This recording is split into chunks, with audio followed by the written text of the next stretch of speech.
Welcome to শুভস daily blog. তো প্রথমেই দেখতে পাচ্ছেন কড়াইয়ের মধ্যে তেল গরম করে আলু ছেড়ে দিচ্ছি ভাজার জন্য। এবার আপনারা ভাবতেই পারেন যে কেন। তো আজকে একটা ভালো রেসিপি আপনাদের সাথে শেয়ার করব। তো আলুটা ছেড়ে দিয়ে ওটার মধ্যে হলুদ নুন মাখিয়ে আমরা ভেজে নিচ্ছি ভালো করে। তারপরে এদিকে কেটে রেখেছি পেঁয়াজ, আদা, রসুন আর টমেটো। আর যে রেসিপিটা হবে সেটা হচ্ছে মটন কষা। তো আজকের রেসিপি হবে মটন কষা। তো এদিকে আলুটা ভাজা হয়ে গেছে আর এদিকে আমরা কড়াইতে কিছুটা পেঁয়াজ ছেড়ে দিয়েছি। তারপরে এদিকে মাংসটা মাখিয়ে নেব। এদিকে সর্ষের তেল দিয়েছি আর দিয়েছি 2 চামচি হলুদের গুঁড়ো, পরিমাণ মতো যেটুকু পেঁয়াজ ছিল সেটা। তারপরে দিয়েছিলাম 2 চামচি জিরের গুঁড়ো, 2 চামচি ঝাল লঙ্কার গুঁড়ো এবং 2 চামচি কাশ্মীরি লঙ্কার গুঁড়ো।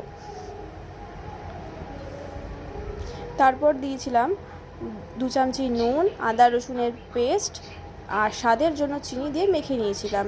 তারপরে এদিকে পেঁয়াজটা ভাজা হয়ে যাওয়ার পর আমরা মাংসটা দিয়ে ভালো করে নাড়াচাড়া করে নিয়েছি। তো এদিকে মাংসটা কষানো প্রায় হয়ে গেছে। আমি মাংস কষানোর মধ্যে দিয়ে দিয়েছি আলু।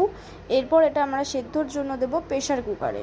তো এদিকে গরম জল দিয়ে আমরা মাংসটা সিটি দিয়ে নিয়েছি। এই জন্য মাংস কমপ্লিট। সবাই জানিও কেমন হয়েছে।